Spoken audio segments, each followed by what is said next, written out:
함께 읽도록 하겠습니다.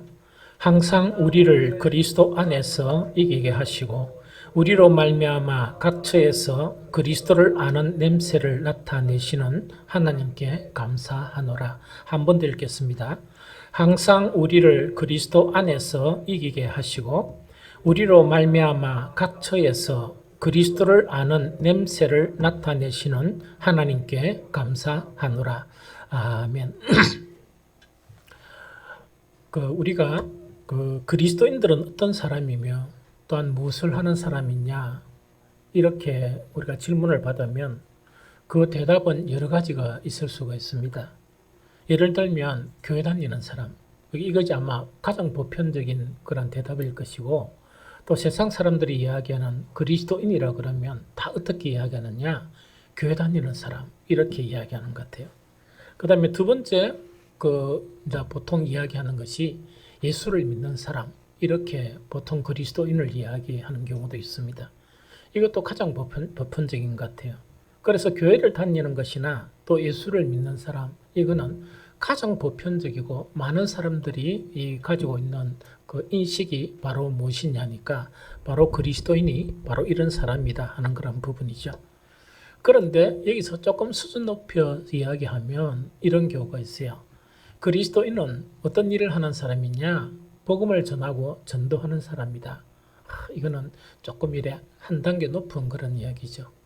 그런데 보편적인 사람들이 알지 못하는 또 한 가지 그리스도인이 어떤 사람이냐 하는 거 아니면 그리스도인들은 바로 예수님의 제자가 되는 사람이다. 즉 예수님의 제자들을 그리스도인이라 그런다. 이렇게 수준 높게 이렇게 이야기하는 경우도 있다는 이야기죠. 그런데 보편적으로 우리 그리스도인이든지 세상 사람들이 그리스도인이 뭘 하는 사람이냐 하는 것 중에 모르는 게 하나가 있어요. 즉 그리스도인은 어떤 사람이며 무엇을 하는 사람이냐 그걸 모르는 게 한 가지가 있는데 그것이 바로 뭐냐, 그리스도인들은 싸우는 사람이에요. 그리스도인들은 싸우는 사람, 전쟁하는 사람이에요. 그래서 이것을 많은 사람들이 모르고 있는 것 같아요. 성경에서 이야기하는 것은 뭐냐? 그리스도인은 어떤 사람이냐? 싸우는 사람이에요. 이 싸우는 사람이에요. 그런데 왜 그리스도인이 싸우는 사람이다 하는 이 말이 생소하게 들리느냐? 보통 성경에서 가르치고 있는, 보통 사람들이 인식하고 있는 그런 내용들이 어떤 내용이냐? 그리스도인은 사랑의 사람이다. 사랑의 사람이니까 싸우면 안 되죠. 그래서 사랑 이렇게 이야기해요. 사랑 이렇게 이야기해요. 우리 천국 가신 우리 모친께서 한 번씩 제가 조금 이렇게 은성이 높아지고 이렇게 하면 하시는 말씀이 있었어요. 옛날에는 장로가 그러면 안 돼. 이런 거. 그 다음에 목사가 되니까 목사가 그러면 안 돼. 왜냐니까 사랑이니까 막 사랑해야 되지. 절대로 그렇게 하면 안 돼. 이래요. 그래서 이제는 우리 모친께서 천국 가서 잘 배웠는가 모르겠지만 그래 보편적인 사람들이 뭐냐니까 성경의 사랑을 강조하니까 그리스도인들이 싸우는 사람이다 하는 것을 인식을 못하는 것 같아요. 또 그것뿐만 아니죠. 성경에 보면 우리가 너무나 잘 읽고 설교를 잘 읽는 게 오래 참아야 된다. 오래 참아야 된다. 오래 참으면 싸울 일이 없죠. 한편이 참으면 싸울 일이 없죠. 그러다 보니까 이 그리스도인이 싸우는 사람이다 하는 것이 생소하게 들리거든요. 그 다음에 또한 뭐냐, 모든 사람들과 더불어 화평하고 이런 말씀이 있거든요. 그리스도인들은 절대로 싸우면 안 되고 무조건 평화 이렇게 해야 된다. 그런데 평화만 하면 교회가 망합니다. 교회가 망하고 그리스도인들은 실족하게 돼요. 그걸 모르는 거예요. 그래서 그리스도인들은 평화에도 힘써야 되지만 그리스도인들은 싸우는 사람이다 하는 것을 잃어버리면 이 믿음이 어디로 흘러갈지를 모르게 된다는 그 이야기죠. 그리고 또한 여러 가지 이제 성경의 이런 개념들 때문에 그리스도인들 자체도 뭐냐니까 이 그리스도인들은 싸워야 되는 사람이다 하는 것을 우리가 모르고 있다는 그 이야기죠.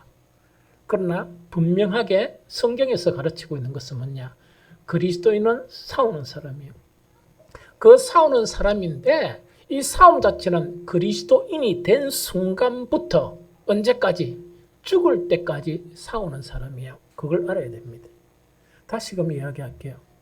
그리스도인들은 싸우는 사람인데 그리스도인이 된 순간부터 죽을 때까지 그리스도인은 싸우는 사람이에요. 두 번째 뭐냐? 그 싸움에서 그리스도인들은 이겨야 해요. 즉 싸우는 사람이고 그 싸움을 통해서 이겨야 한다 하는 그 이야기죠. 이 사도 바울이 자기의 인생을 돌이켜보면서 뭐라고 고백하는가? 나는 내가 그리스도인이 된 순간부터 이때까지 죽을 때가 다 되었어요. 나는 선한 싸움을 싸웠다. 선한 싸움을 싸웠다. 한 번도 그 싸움을 중단하지 않았다는 그 고백을 해요. 그래서 성경을 통해서 우리가 싸워야 될 싸움이 있죠. 이걸 탁 이렇게 한번 봤으면 좋겠다는 생각이 듭니다. 여러 가지가 있지만 세 가지만 딱 요약해가지고 그리스도인들은 어떤 싸움을 싸우는가, 또 어떤 전쟁을 하는 사람이냐 하는 것을 살펴봤으면 좋겠습니다. 제일 첫 번째로 히브리서 10장 32절에 보면 이래 되어 있습니다. 전날에 너희가 빛을 받은 후에 고난의 큰 싸움을 견디어낸 것을 생각하라. 다시 읽어드릴게요. 전날에 너희가 빛을 받은 후에, 빛을 받았다는 것은 복음을 받은 후에 그리스도인이 된 후에 이야기거든요. 고난의 큰 싸움을 견디어낸 것을 기억하라. 그 이야기입니다. 즉 그리스도인들은 뭐냐? 싸워야 될 그 선한 싸움 속에서 어떤 싸움이 있냐? 고난과 싸워야 됩니다. 이 고난과 싸워야 되거든요. 그리스도인은 정말 저번에 우리가 지난주에 이 설교를 했지만 그리스도인은 뭡니까? 그리스도인이 된 순간부터 반드시 고난이 따르게 돼요. 이 고난을 따르게 되거든요. 그 고난의 실체가 뭐냐? 이 세상 주권자하고 우리를 구원하신 예수 그리스도하고는 안 되거든요. 그래서 우리가 그리스도인이 되면 우리 때문에 세상이 우리를 미워하는 것이 아니고 바로 그리스도를 미워하기 때문에 우리가 미움을 당하게 되고 그 결과 고난을 당하게 돼요. 그래서 그리스도인이 된 순간부터 고난이 따르는데 우리는 이 고난의 이 싸움을 싸우지 않고 또 고난의 싸움에서 이기지 못하면 어떻게 되느냐? 그리스도인의 신분을 잃어버려요. 즉 우리는 하나님의 아들이라는 신분을 가지고 있는데 뭐가 되느냐? 싸움을 포기해버리면 마귀의 자식으로 전락해버립니다. 극단적으로 표현하면 그렇다는 이야기죠. 그래서 우리는 뭐냐니까 어떤 고난에도 그 고난과 싸워 이겨야 되지 그것이 겁나가지고 싸움을 멈추고 이러지도 못하고 저러지 못하고 있으면 뭐가 되느냐? 쉽게 이야기하면 극단적인 표현으로 세상의 밥이 되고 마귀의 밥이 됩니다. 그래서 싸워야 해요. 어떤 고난 앞에도 싸워야 되지 딜로 물러가면 안 됩니다. 두 번째 어떤 싸움이 있냐? 데살로니가전서 2장 2절에는 이렇게 되어 있습니까?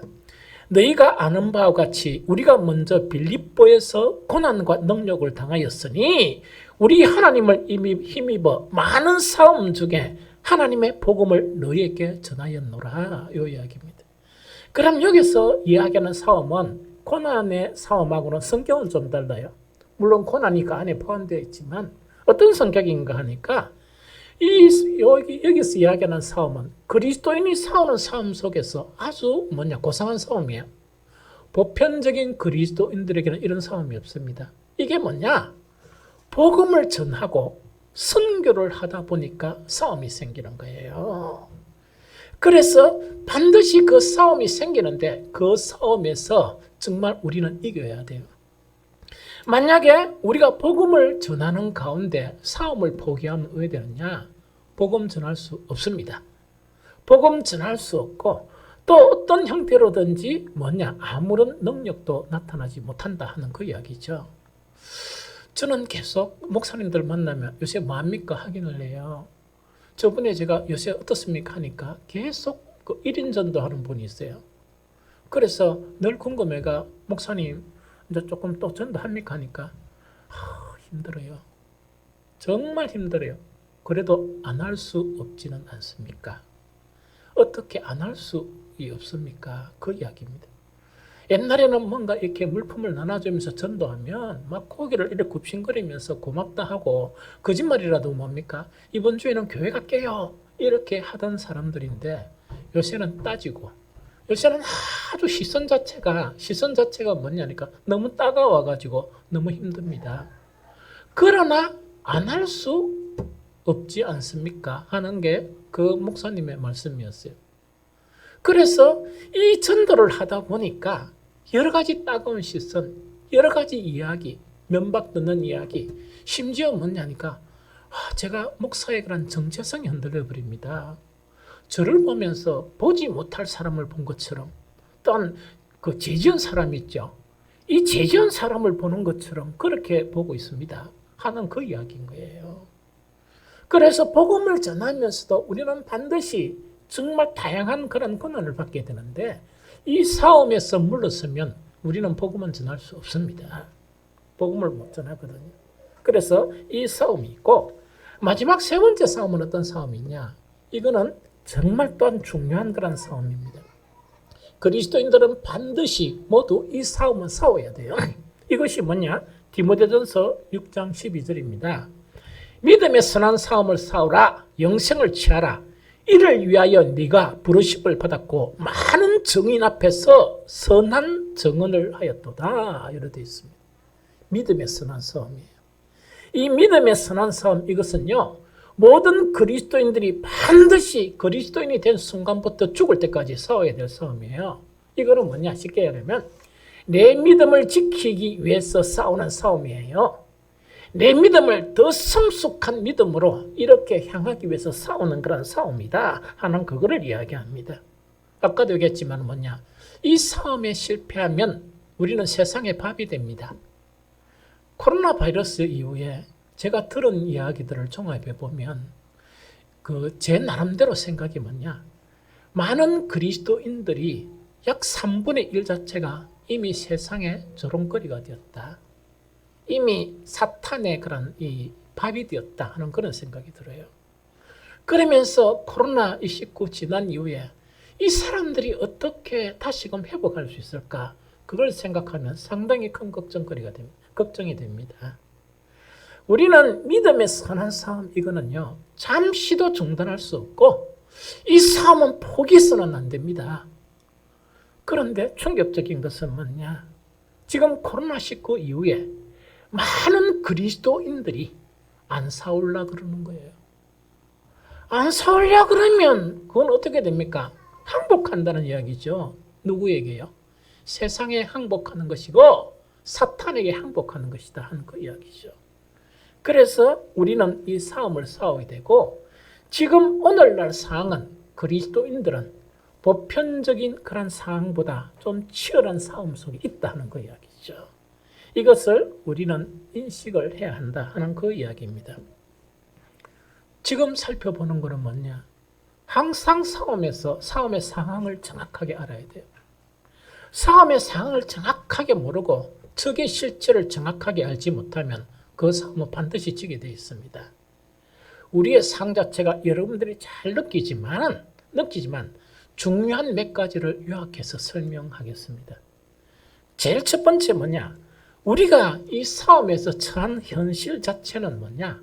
이 싸움에서 우리가 이겨야 되죠. 승리를 해야 되는데 승리할 수 있는 여건이 많이 무너져 버렸습니다. 쉽게 이야기하면 옛날 같으면 뭡니까? 어떤 성 안에서 성을 사가지고 방비를 해야 되는데 문제가 뭐냐? 성벽도 무너지고 성문도 무너진 그런 상태다 하는 그 이야기죠. 이걸 알아야 됩니다. 그러면은 제일 첫 번째로 보면 뭐냐?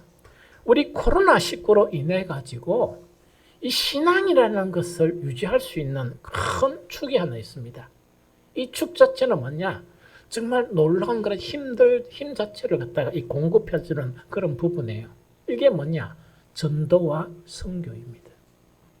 즉 전도와 선교는 왜 중요한가 하니까 이거는 주님의 명령이기 때문에도 중요하고, 그리스도인들이 복음에 대한 확신을 가지고 또한 하늘로부터는 큰 능력과 힘을 얻는데 이 전도란 것, 선교란 것은 대단히 중요한 그런 부분입니다. 우리의 지금 현실은 전도가 90% 이상 닫혀버렸습니다. 전도가 닫혀버렸다는 것은 뭘 의미하는가? 지금 전도하지 못하는 시대예요. 우리도 그렇잖아요. 그래서 1인 전도 하시는 그 목사님을 만나면 제가 계속 묻는 거예요. 계속 묻고 막 이렇게 하거든요. 그런데 이 전도의 문이 닫혀버린다. 전도가 못한다 하는 것은 뭔가니까 그리스도인이나 교회에서 큰 무기를 잃어버렸다.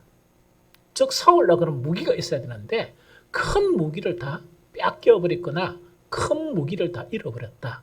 그 상태가 지금 코로나19로 인해서 전도하지 못하는 그런 상태예요. 그러면 당연히 뭡니까? 큰 무기를 잃어버리면 모두가 안타까워해야 되는데 살펴보면 안타까워하는 사람들이 별로 없다.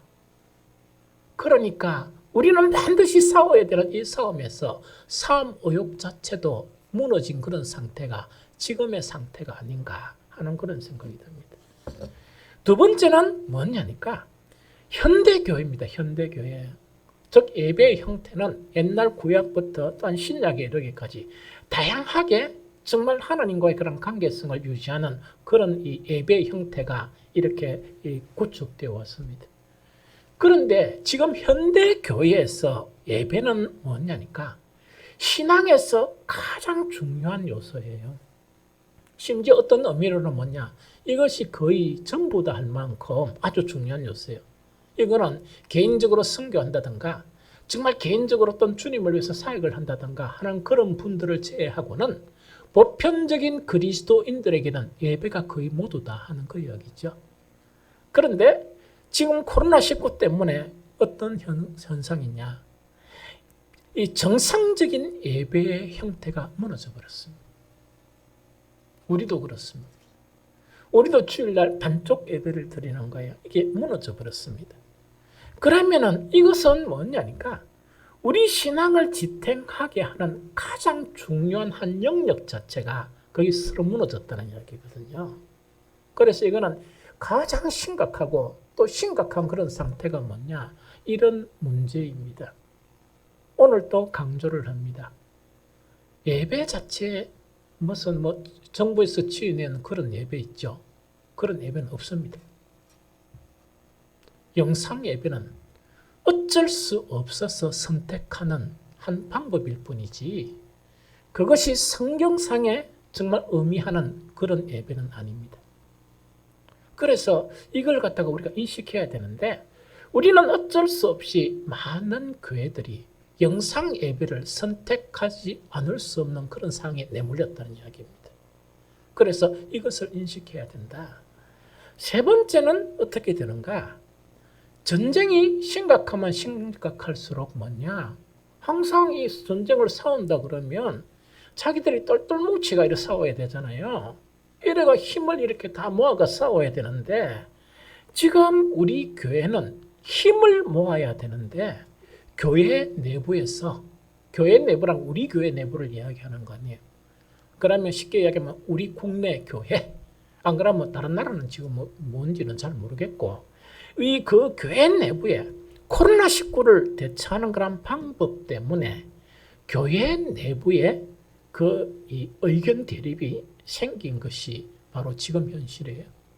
그러면서 어떻게 하는 거니까 이거는 외부의 그런 적들과 싸우는데도 지친데 안에서 싸운다고 난립니다. 안에서 싸운다고 난리예요. 그러면 지금 분명한 사실을 이야기할게요. 그런데 이 싸움에서 뭐냐니까 선한 그런 사람들 자체가 밀리게 되어 있는 싸움입니다. 왜 밀리게 되어 있는 싸움이냐? 항상요, 이 복음, 진짜 복음 안에는 가짜들이 너무 많아요. 그 다음에 그 복음의 그런 순수성과 진리성을 확보하는 데는 항상 뭐가 있느냐? 극단적인, 이 복음의 순수성하고 조금 떨어지는 극단적인 이 세력들이 항상 존재합니다. 이건 없을 수 없어요. 왜 그러냐? 사탄이 늘 공격을 하고 있고 사람들의 영적인 상태가 다르고 또한 심성의 상태나 그 모든 것이 다르기 때문에 항상 진정한 복음이 있으면 이 주변에 몰려있는 사람이 있고 양극단의 두 대립, 양극단의 그런 세력이라는 것은 가만히 살펴보면 복음하고 안 맞아요. 그런데 이런 것들이 항상 각 세대마다 이렇게 존재하게 되어 있습니다. 우리나라 교회 세대는 뭐냐? 열애되어 있는 것이 우리나라 교회 세대입니다. 양극단 속에서 일부에 지나지 않는 아주 소수에 지나는 그런 신학교도 있습니다. 내가 말을 이렇게 못하겠습니다. 그런 신학교에서도 그 안에서도 좀 극단적인 그런 세력들이 있죠. 이런 세력들 자체가 모든 이 언변 자체를 장악하고 있습니다. 그 장악하고 있는 게 뭐냐니까 지금 모든 TV나 언론에서 지금 교회에 대한 이런 부분을 이야기하면서 그 일부의 사람들이 모든 언론을 장악하고 있어요. 그러면서 어떻게 하느냐? 지금 목사들은 그렇게 하면 안 된다. 교회는 그렇게 하면 안 된다는데 가만히 들어보면 밑에 목사라고 적혀 있고 장로라고 적혀 있는데 그놈의 양반들은 보면 어떤 것을 느낄 수 있느냐? 마귀 중에서도 상마귀가 아니냐. 무식한 인물 중에서도 성경을 모르는 인물 중에서도 정말 최고가 아니겠느냐 시험 치면. 그러면서 자기 멋대로 이렇게 이야기하는 거예요. 세상 사람들은 뭐냐 그걸 듣고 교회를 비방하고 비판하는 거예요. 그래서 이것을 무슨 적이라 그러냐? 내부의 적이라 그래요. 어쨌든 간에 뭐냐니까 그 방송이나 또한 그것을 지원하는 그런 세력들이나 누군가는 잘 모르겠어요. 그런데 이분들이 뭐냐? 모든 그 일이 일어나면 대변을 해버리는 거예요. 대변을 하다 보니까 지금 교회가 큰 죄인인 것처럼 또 지금 성도들이 또한 그 순수하게 목회를 하는 그런 분들이 뭔가 이 세상을 갖다가 망하게 하는 그런 요인처럼 그렇게 떠들고 다녀요. 속에 분노가 일어나요. 정말 분노가 일어나요. 그렇게 할 것 같으면 왜 신학을 했고 목회를 하는지 잘 모르겠어요. 그래서 어떤 간에 그 사람들이 지금 다 찾고 있습니다. 다 찾고 있다 보니까 진짜 순수하고 진짜 복음적이고 이런 목사님들의 목소리는 거의 들리지 않습니다. 제가 지난주에 이야기했죠. 청와대에서 그 대통령과 우리 각 교단의 이 대표하시는 그런 목사님들이 만났는데 중요한 알짜적인 내용은 싹 다 빼버린 거예요. 빼버리고 뭐냐니까 뭔가 이상한 것만 부각시켰어요. 그러다 보니까 더 큰 오해를 받고 더 큰 오해를 받는 것이 바로 이 부분이다 하는 그 이야기죠. 마지막 네 번째 심각합니다. 지금 교회는 이들의 활동 때문에 공공의 적에 몰려있는 상태입니다. 공공의 적이에요. 이 공공의 적으로 몰려있는 상태인데 이거는 정말 교회의 그런 존립뿐만 아니고 복음에 치명적이고 가만히 생각해보면 쉽게 회복될 수 있을 것인가 하는 그런 생각도 들게 되는 것이 바로 이런 부분입니다. 상황이 이렇다 보니까 지금 성도들은 뭐냐? 성경이 이야기한 것처럼 믿음의 선한 싸움을 싸워야 돼요. 어떤 환경이나 어떤 고난이나 어떤 역경 속에서도 이 싸움을 싸워야 되는데 이거는 가만히 보면은 싸움은 고사하고 포기한 상태. 싸움을 포기한 그런 상태로 있는 것 같다. 그러면서 많은 그런 이 성도들이 뭐냐? 싸움도 포기하면서 여러 가지 그 마음에 잡다한 생각들이나 이거는 생각하지 말아야 될 그런 생각들이나 이런 것들이 가득 찬 것 같아요. 주님이 안 계신 것 같고 하나님의 말씀이 그 안에 없는 것 같아요.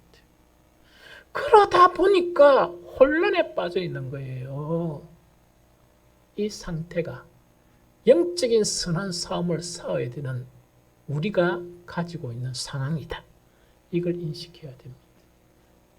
그러면 우리는 이런 상황 속에서 그러면 우리는 무엇을 해야 되느냐? 우리는 반드시 싸움을 싸워야 하고 그 싸움에 이겨야 하는데 무엇을 해야 되느냐? 제일 첫 번째는 싸워야 돼요. 또 싸운다 하니까 여러분들 이상하게 들어가 오늘 또 데모하고 이렇게 하라는 이야기 아니고 영적인 선한 싸움은 싸워야 돼요. 그리고 승리해야 되거든. 그러면 그렇게 하기 위해서 가장 중요한 것이 무엇이냐? 하는 것을 오늘 말씀을 드립니다.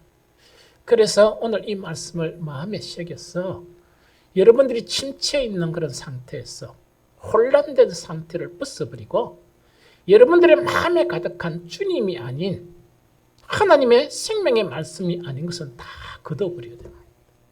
걷어버리고 벌떡 일어서야 됩니다. 일어서서 깨어나야 되고 이제는 뭡니까? 다시금 중단했던 믿음의 선한 싸움을 싸워야 해요. 그래서 주님을 기쁘시게 하는 저와 여러분들이 되어야 한다는 그 이야기죠. 제일 첫 번째 알아야 될 거는 뭐냐? 혼란스럽다 보니까 싸움의 실체를 잃어버린 거예요. 지금 목회자들이나 많은 중직자들이나 많은 성도들이 뭐냐? 싸움의 실체를 잃어버리고 싸움의 대상을 모르는 거예요. 그러다 보니까 허우적거립니다. 어떤 분들이 제가 참 늘 싫어하는 게 그 이야기입니다. 세상 사람이 그러는 거는 이해가 돼요. 이 교회에 저거였던 간에 그런 분들이 뭐냐니까 우리가 미국을 움직여야 되고 트럼프가 재선돼야 되고 그래서 내가 트럼프가 재선되든 안 되든 그게 무슨 상관 있냐.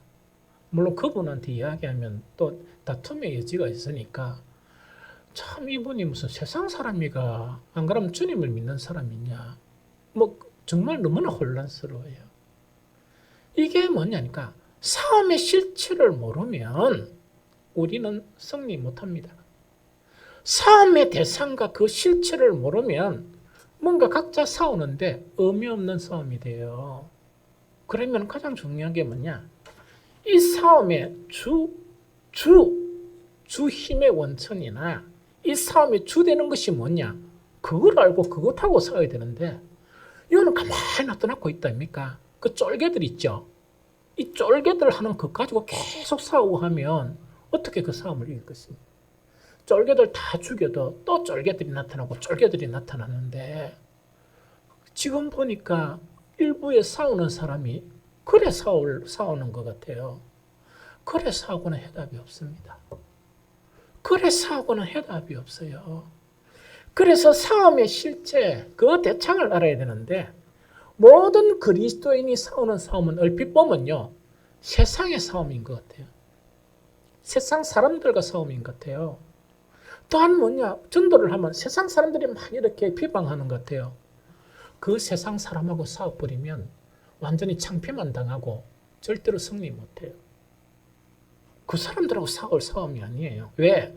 이 사람들은 그 싸움에 이용되는 도구일 뿐이에요. 그 도구 없앴다 그래가 도구도 안 생깁니까? 또 생겨요. 이 싸움의 실체, 그리스도인들이 싸우는 실체는 바로 뭐냐?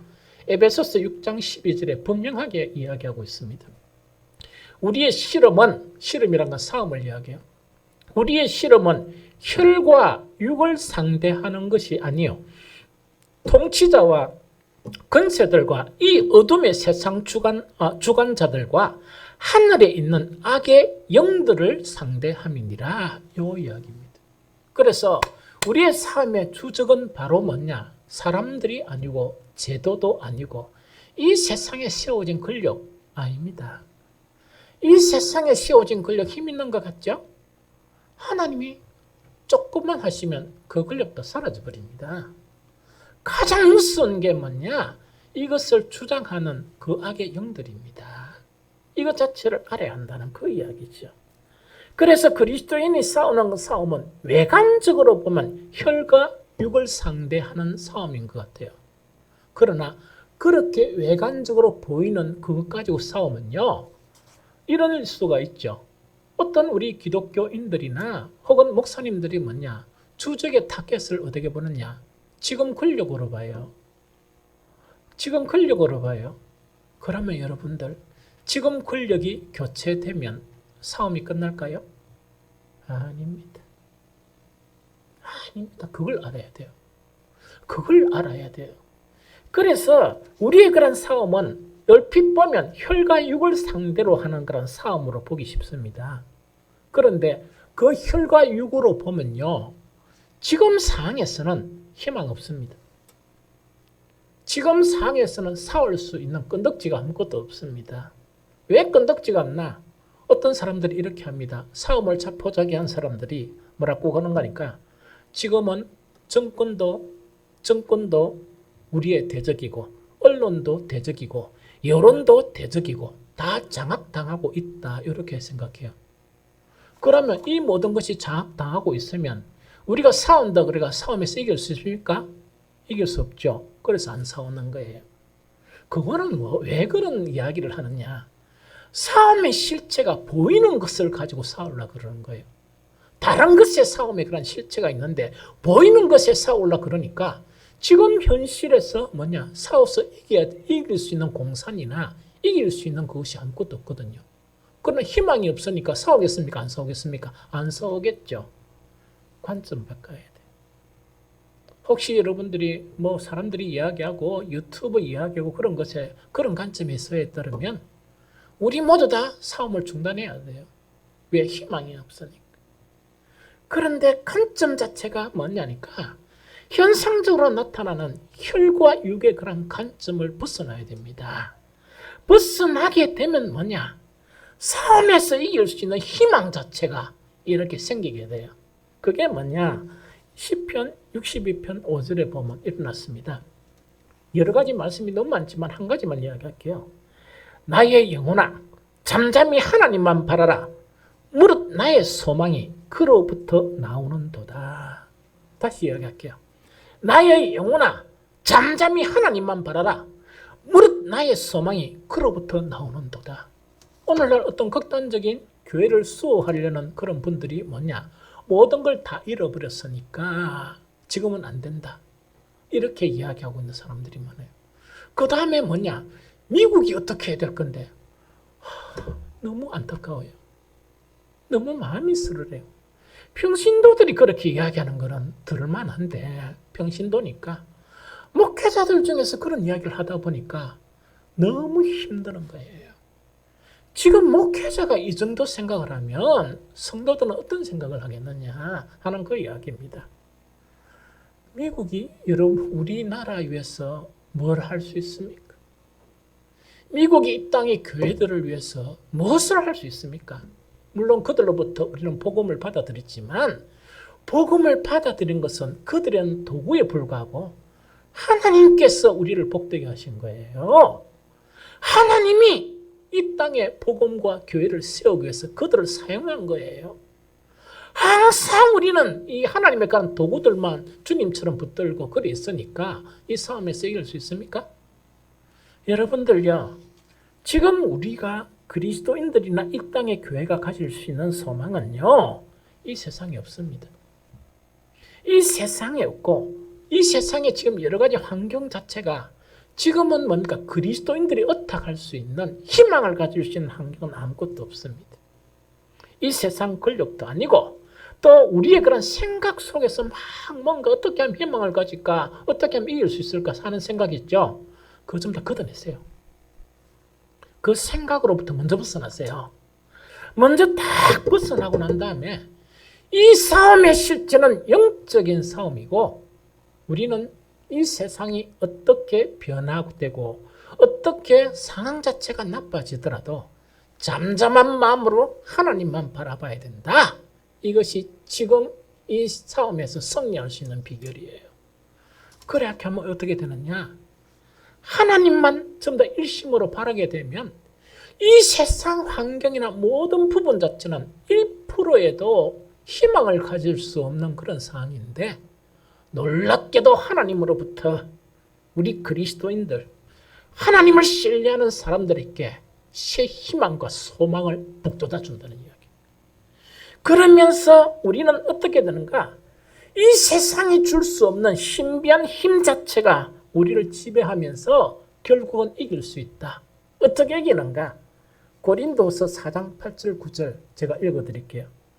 우리가 사방으로 우겨삼을 당하여도 사이지 아니하며 답답한 일을 당하여도 낙심하지 아니하며 박해를 받아도 버림받지 아니하며 거꾸로 뜨림을 당하여도 망하지 아니하게 된다.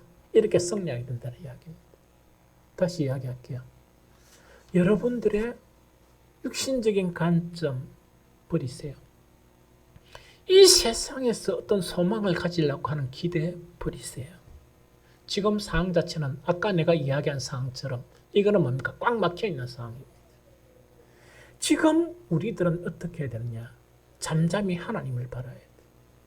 하나님만 바라면 이 세상 관점에서는 아무 찾으려고 찾을 수 없는 소망이 하늘로부터 우리에게 흘러넘칩니다. 그러면서 우리는 싸움을 다시 싸울 수 있게 되고 승리할 수 있게 되는데 어떻게 승리되느냐? 사방으로 우겨삼을 당하는 것 같죠? 오늘날 교회를 세우신 분이 누군데 사방으로 우겨삼을 당하게 돼도 그게 사여져 버리겠습니까? 안 사입니다. 안 사입니다. 우리가 똑바로 하나님만 바라보면 결코 안 사입니다. 지금 가장 무서운 적이 뭔 줄 압니까? 상황 자체가 무서운 게 아니고 우리 그리스도인들이 믿음 없는 것이 무서운 적이에요. 우리 그리스도인들이 뭐냐? 세상을 바라보면서 하나님의 말씀대로 모든 생각과 모든 것을 해야 되는데 그렇게 하지 못하는 것이 가장 무서운 적이에요. 우리는 하나님만 바라게 되면 아무리 이 세상의 권세가 교회를 우겨 살려고 해도 우겨삼을 당하지 않습니다. 답답한 일을 당해도 우리는 낙심하지 않습니다. 뿐만 아니고 때론 박해가 있다 그래도 우리는 버림받지 않습니다. 뿐만 아니고 거꾸로뜨림을 당한다 할지라도 우리는 망할 수 없는 하나님의 자녀들입니다. 이걸 인식해야 돼요. 그래서 하나님의 자녀 같으면 하나님의 자녀답게 싸워야 되지. 어떻게 하나님의 자녀가 가장 큰 그런 힘과 권력과 모든 것을 다 가지고 있는 하나님을 저버리고 이 세상 가운데서 눈을 돌려서 거기서 소망을 찾으려 합니까? 그러면 오히려 하나님의 진노를 사게 됩니다. 그래서 이런 것들이 있었다면 여러분들 모든 것을 청산하고 이 시간 이후로 뭐냐? 잠잠히 하나님만을 바라는 그런 신앙이 되시기를 축복합니다. 그러면 이것이 회복되고 난 다음에 그 다음에 시급한 일이 뭐냐? 이게 아주 중요합니다. 지금 이 시대에서 이 영적인 싸움을 다시 싸우게 되고 이 영적인 싸움에서 이기게 되는 가장 핵심적이고 두 번째 가장 절대적인 일이 뭐냐? 그것이 주님과 연합이에요. 주님과 연합이에요. 다른 말로 하면 주님 안에 거하는 것이고 주님과 동행하는 것입니다. 이거를 회복해야 우리는 이길 수 있습니다. 지금은요, 많은 사람들이 아니고 많은 그리스도인들이 왜 혼란에 빠졌느냐? 주님을 잃어버렸기 때문에 그래요. 반드시 붙들어야 되고 어떤 상황에서도 놓치지 말아야 될 그 주님을 잃어버린 거예요. 그래서 다시금 주님과 연합해야 돼요. 이걸 해야 돼요. 오늘 본문 읽은 것에 고린도서 2장 14절에 항상 우리를 그리스도 안에서 이기게 하시고 우리로 말미암아 각처에서 그리스도를 아는 냄새를 나타내시는 하나님께 감사하노라 이렇게 되어 있습니다. 이거 좀 쉽게 설명할게요. 우리가 이 싸움에서 그리스도인이 싸움에서 싸워야 될 그 싸움은 항상 어디에서 승리하느냐? 그리스도 안에서 이기고 그리스도 안에서만 승리합니다. 그리스도 안에서만 이길 수 있는 싸움이고 그리스도 안에서만 승리할 수 있는 싸움입니다. 극단적으로 조금 전에 뭡니까? 이랬죠. 코로나19가 지금 교회 전도를 이렇게 묶어버렸다. 교회 전도를 못하게 됐다. 이래 하니까 여러분들은 큰일 났다. 큰일 났다. 이런 생각 들죠? 큰일 난 거 하나도 없습니다. 큰일 날 거 하나도 없습니다. 우리가요, 전도라는 것을 못하게 돼도 선교는 됩니다. 어떻게 되느냐? 우리가 이 험악한 싸움에서 그리스도와 연합을 다 해서 싸우죠. 싸우게 되면 전도라는 행위가 없더라도 어떤 현상이 나타나느냐? 그런 싸움을 싸우는 목사, 여러분들 한 사람에게서 어떤 능력이 나타나느냐? 여러분들이 다니는 회사나 여러분들이 또 사업하는 사업장이나 여러분들이 만나는 그런 사람을 통해서 전도는 지금 전도라는 행위는 못하지만 뭘 하는가? 진한 냄새와 향기가 이렇게 나타나는 거예요. 그게 그리스도의 향기, 그리스도의 향기입니다. 그리스도의 향기가 나타나서 전도하는 그런 행위는 없다 손치더라도 여러분들 한 사람 한 사람이 있는 각처에서 어떤 현상이 일어나는가? 진한 그리스도의 향기가 나타나서 이 전도하는 그런 행위를 통해서 정말 열매를 맺을 수 없던 그런 일들이 정말 이런 극한 싸움에서도 향기가 나고 꽃이 피면서 열매가 맺게 돼 있어요. 이게 가장 중요해요. 그래서 우리는 뭘 해야 되느냐? 주님과 연합을 해야 돼요. 주님과 연합을 해야 되고 다시금 주님께로 돌아가야 합니다. 이게 대단히 중요하고 대단히 중요한 그런 일이다 하는 이야기죠. 여러분들요, 많은 사람들이 지금 여러 가지 묶여져 있는 상황에서 전도 지금 이 상황에서 어떻게 해야 되느냐? 또한 우리 예배를 어떻게 했으면 좋겠었느냐? 또한 주님 앞에 막 불붙는 그런 열심히 있는 사람은 어떻게 주를 위해서 살아갈 것이냐 하면서 뭡니까? 고민해요. 지금은 고민해도 지금 상황 자체는 못합니다. 지금은 고민해도 할 수 있는 상황이 아니에요. 막혀 있습니다. 막혀 있기 때문에 그럼 지금은 우리가 뭘 해야 되느냐? 막 어떻게 예배 방법을 하고 또 어떻게 이런 상황에서 전도를 하고 어떻게 해서 막 이렇게 교회를 세우고 하는 그 생각하지 말고 뭘 하는가니까 요한의 두 제자가 예수님을 만났을 때 그때 예수님의 향한 염원, 그들의 염원, 그걸 기억해야 돼. 성경 읽어드릴게요. 요한복음 1장 37절 38절에 보면 두 제자가 그의 말을 듣고 예수를 따르거늘, 이 두 제자라는 건 요한의 두 제자예요. 예수님을 따르거늘. 그러니까 예수님께서 보편적인 사람들이 가지고 있는 그런 욕망을 묻습니다. 테스트를 하시는 거예요. 예수께서 돌이켜 그 따르는 것을 보시고 물어 이르시되 뭐 죽고 이게 물어요. 왜 예수님이 이렇게 물으시느냐? 이건 테스트예요. 보편적으로 열심히 있는 사람들이 뭐냐? 주님을 만나면 뭐냐? 이거 주고 저거 주고 이 병도 고치고 저것도 고치고 이게 대다수의 사람들이 가지는 그런 생각이에요. 이때 요한의 두 제자의 대답이 뭐냐? 아무것도 필요 없습니다. 그 말은 여기 없습니다. 성경에. 아무것도 필요 없습니다. 하면서 한 가지만 이야기하는 거예요. 그게 뭐냐 하니까 랍비요. 어디 계십니까? 주님, 어디 계십니까? 하는 그 질문이에요. 그래서 이 두 제자를 주님이 데리고 가세요. 지금 오늘날 상황 속에서 우리 그리스도인들이 물어야 될 질문이 뭐냐? 주님 어떻게 일을 할까요? 어떻게 전도할까요? 이런 상황 속에서 예배를 어떻게 유지할까요? 그걸 질문하는 게 아니고 주님, 내가 살다 보니까 주님을 좀 놓치는데 정말 그게 슬픈 일입니다. 주님 어디 계십니까? 그거를 물어야 돼. 그러면서 주님 어디 계십니까? 하면서 우리는 주님을 찾아야 되고 주님을 구해야 돼요. 이것이 우리가 해야 될 아주 중요한 내용이에요. 더 쉽게 이야기하면 구체적인 부분은 뭐냐? 우리는 주님과의 관계에서 나태하고 게을렀던 습성을 버려야 됩니다. 그래서 뭘 해야 되느냐? 이런 상황 속에서 예배에 게을렀다 그러면 예배에 게으르면 안 돼요. 우리가 드릴 수 있는 예배는 성실하게 예배에 참여해야 돼요. 아까도 얘기했지만 뭐냐? 지금 현대 교회에서 예배는 주님과의 관계에서 거의 절대적인 위치에 차지하고 있다 하는 그 이야기입니다. 그래서 그래도 감사한 것은 뭐냐? 코로나 바이러스 이후에 우리가 수요 기도회나 금요 기도회나 주일날 2부 예배는 못 드렸지만 계속해서 지속할 수 있었다. 그게 너무 감사해요. 우리는 오히려 뭐냐? 정말 코로나 바이러스를 터지고 난 다음에 우리는 다니엘 기도회를 거의 세 번인가 했었습니다. 그게 참 감사해요. 그런데 사실은 그걸 개최할 때 제가 어떤 생각했는가? 주님, 제 악의 경우에 사모하고 둘이라도 이 시간을 지키겠습니다. 그랬었습니다.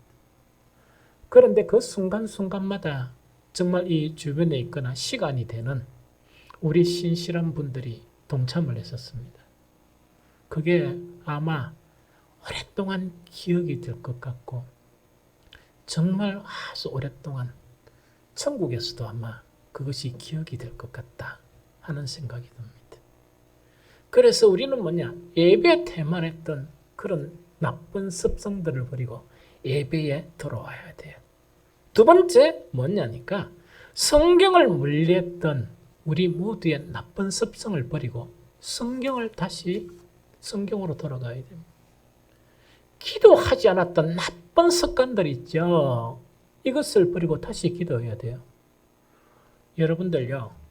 여러분들이 신앙이 어떻고 몇 년 신앙생활 했던 관계없이 예배가 무너지고 말씀이 무너지고 기도가 무너지는 사람은 사탄의 밥이 안 될 확률은 0.001%입니다. 그것이 목사라도 그렇고 장로라도 그렇고 안수집사라도 그렇고 권사라도 그렇고 그것 없이 승리할 수 있는 사람은 없습니다. 왜? 영적인 전쟁이니까 그렇습니다. 그래서 여러분들은 뭐냐? 이런 상황 속에서 주님만을 바라야 되고 그래서 주님으로부터 소망과 힘을 얻어야 되고 그 다음에 뭐냐? 주님하고 밀접하게 연결되어야 되는데 어떤 방법으로? 예배와 말씀과 기도를 회복함으로 여러분들은 주님과 밀접한 관계성을 유지해야 됩니다. 이것이 살 수 있는 길이고 이것 자체가 뭐냐? 승리할 수 있는 그런 길입니다. 마지막 세 번째 한 가지 이야기할게요. 이거는 뭐냐니까 지금 상황에서 어려워요. 모이기를 피하는 습관을 버려야 돼요. 이게 마음이 너무 아파요. 모이기를 피하는 습관을 버려야 돼요. 성경 히브리서 10장 24절 25절에 보면 서로 돌아보아 사랑과 선행을 격려하며 모이기를 피하는 어떤 사람들의 습관과 같이 하지 말고 오직 그나여 그날이 가까움을 볼수록 더 그리하자. 계속 이거는 뭐냐? 성도 간의 밀접한 관계성을 가져야 돼요. 계속 강조하는 거지만 뭐냐?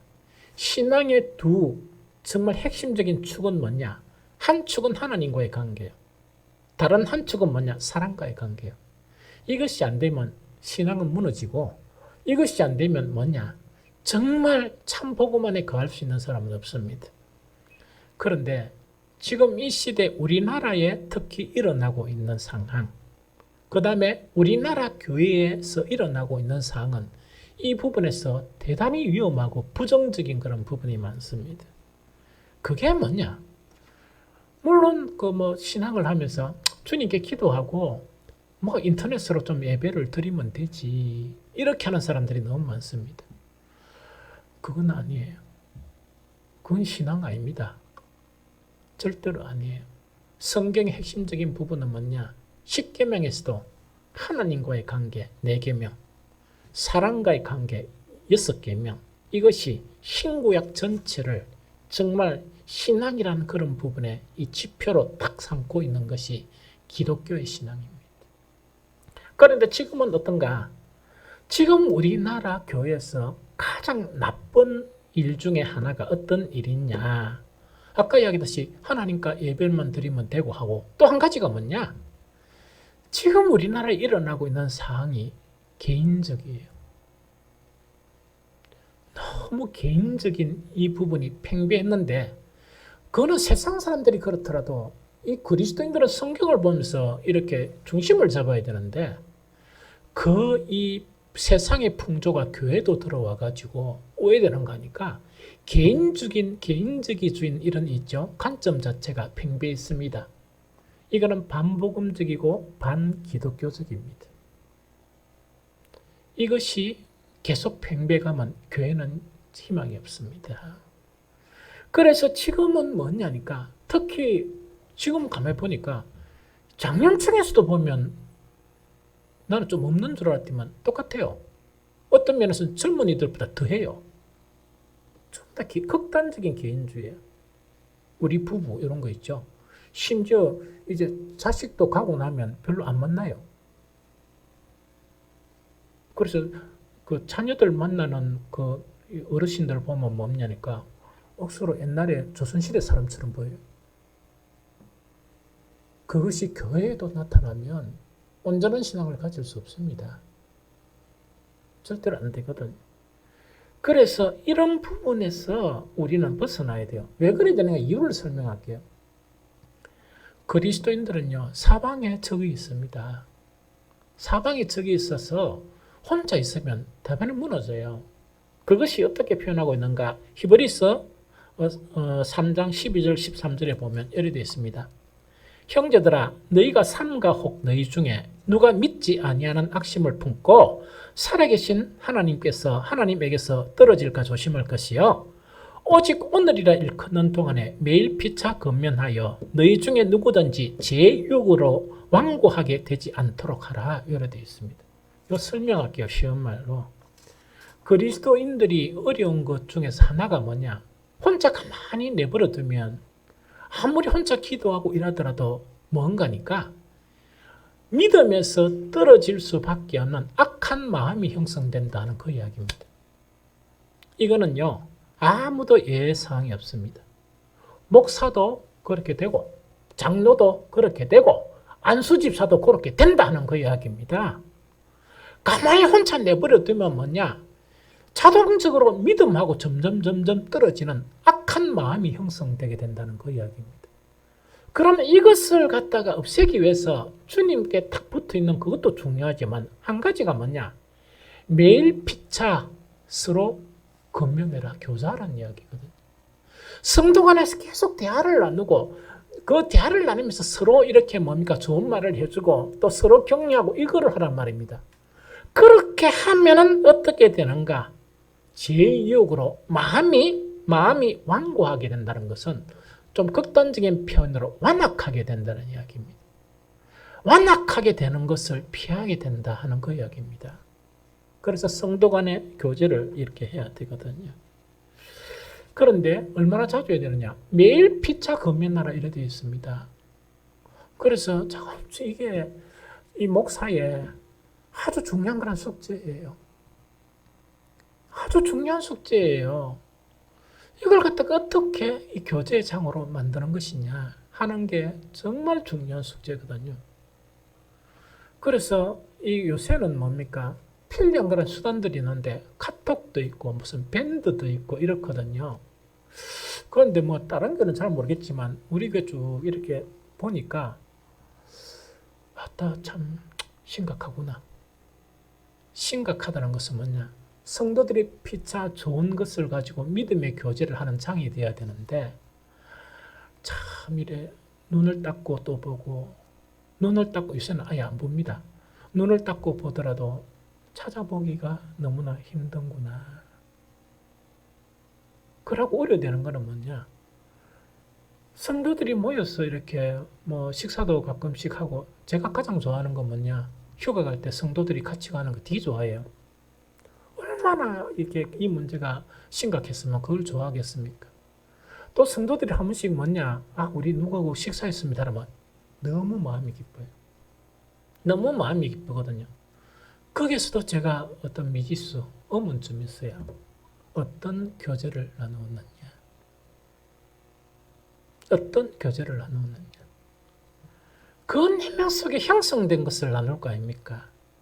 부정적이나 인간적인 생각, 비믿음적인 것이 가득하다 그러면 그걸 실컷 나누면 이렇게 죄의 유혹을 피할 수 있는 길이 아니고 더 죄를 짓는, 더 믿음을 훼손하는 그런 결과밖에 가지지 않거든요. 그래서 그런 부분이 너무너무 이렇게 안타깝고 힘들어요. 이 부분을 어떻게 해결할 수 있을 것이냐? 그럼 해결하는 방법은 뭐냐? 그 카톡에 교제하는 이래 믿음의 사람들을 세우가 교육하는 그런 일이 되어야 되는데 그 일도 지금 안 되거든. 그래서 여러분들은 뭐냐? 어쨌든 간에 좀 마음이 맞는 그런 사람들과 믿음의 교제가 되어야 돼요. 되게 힘들면요.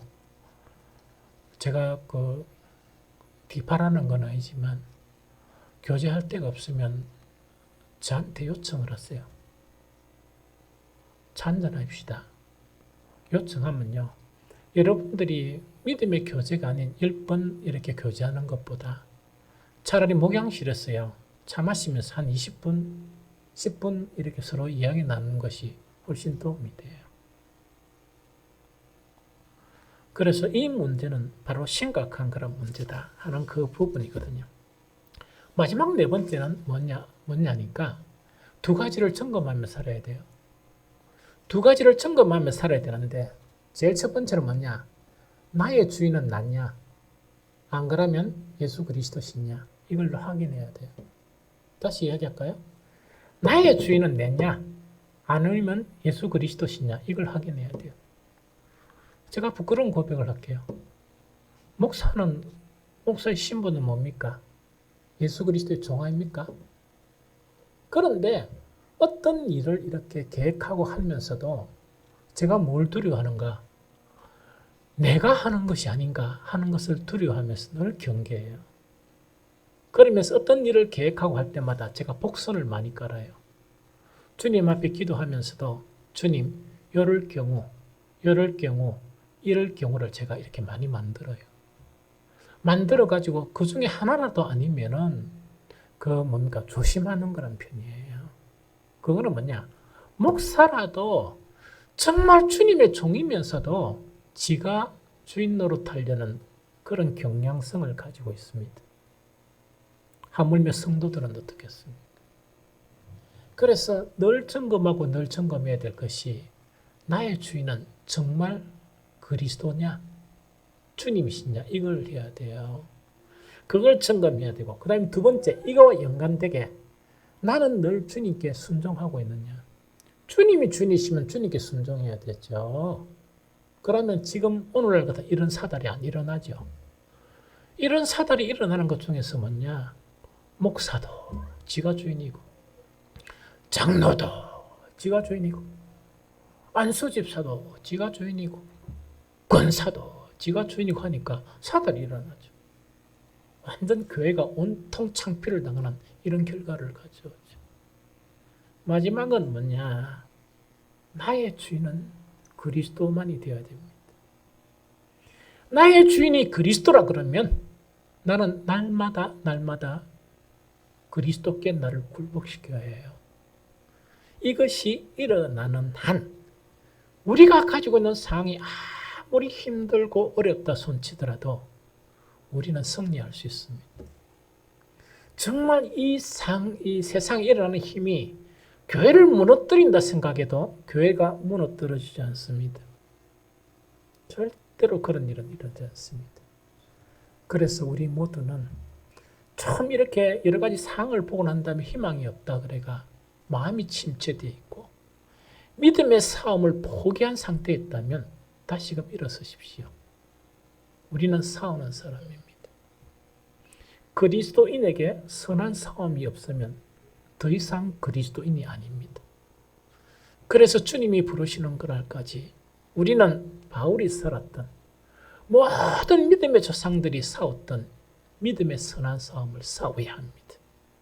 그래서 그 믿음의 선한 싸움에서 승리하는 저와 여러분들이 되시기를 예수 그리스도 이름으로 축복합니다.